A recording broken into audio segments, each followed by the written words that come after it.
kamu masuk surga bukan karena amalmu.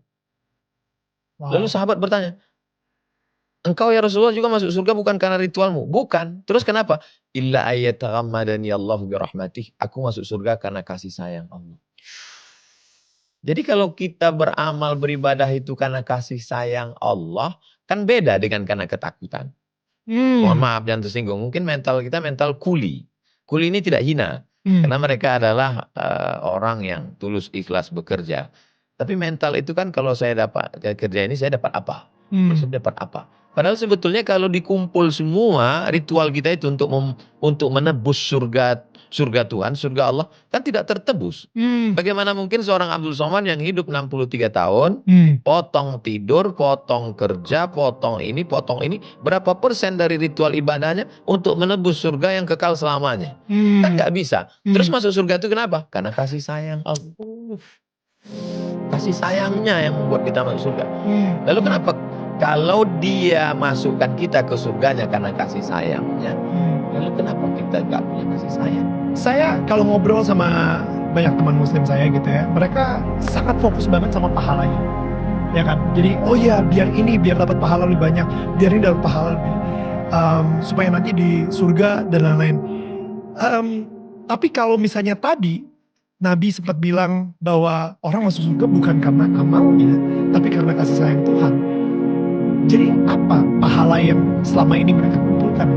Karena pahalanya sebanyak-banyak yang mereka kumpulkan, yang gak akan cukup juga. Bang Daniel, pemula ini dia mikirnya belum nyampe.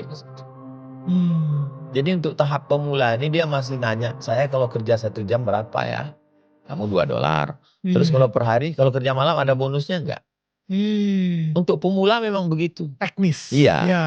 Kalau dia mau jalan, dia mau mikir, mau merenung, mau belajar, nanti dia akan keluar dari lingkaran pahala itu kepada merindukan kasih sayang. Tapi karena dia jalan di tempat, keilmuannya di bidang yang lain dia S1, S2, S3, pangkatnya naik terus dari golongan 2A, 2B, 2C sampai 4E. Tapi proses pemikiran beragamanya jalan di tempat. Anak kecil terjebak di tubuh orang dewasa, berbahaya. Kalau kamu nggak sholat masuk neraka. Kalau kamu minum khamar masuk neraka. Kalau kamu mau masuk surga berarti kamu mesti banyak baca Quran. Itu tidak salah bagi pemula. Toh kita juga dulu diajarkan orang tua kan begitu. Nanti kalau kamu juara kamu dapat hadiah ini. Kalau kamu nggak naik kelas subsidi silang putus. Pemula. Tapi setelah kita dewasa kita tidak lagi melihat itu. Semua kita berikan kepada orang tua. Kenapa? Cinta. Ambillah ini semua, Mak. Ambillah ini semua. Apa yang mau nih ambillah. Kenapa? Karena aku tidak bisa membalas sekali teriakanmu saat melahirkan aku. Wow. Jadi perlu kedewasaan. Jadi sekarang banyak anak-anak yang terjebak di tubuh orang dewasa. Betul. Cara berpikirnya, berpikir anak-anak. Tapi dia tubuhnya sudah dewasa. Cara berpikir beragamanya seperti anak-anak tadi. Dan dia belum dewasa. Dan dia terjebak dalam tubuh orang dewasa. Saya pun juga dari awalnya juga begitu.